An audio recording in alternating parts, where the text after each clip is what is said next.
નમસ્કાર ખેડૂત મિત્રો, સ્વાગત છે તમારી મનપસંદગીની ચેનલ દેશી શોર્ટ વ્લોગ પર।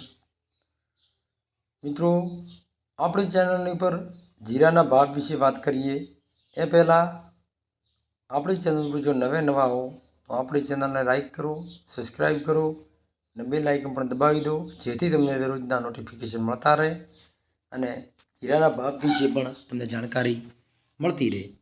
તો મિત્રો, આ આજના તાજા ભાવ જુઓ સ્ક્રીન ઉપર, આજના તાજા ભાવ।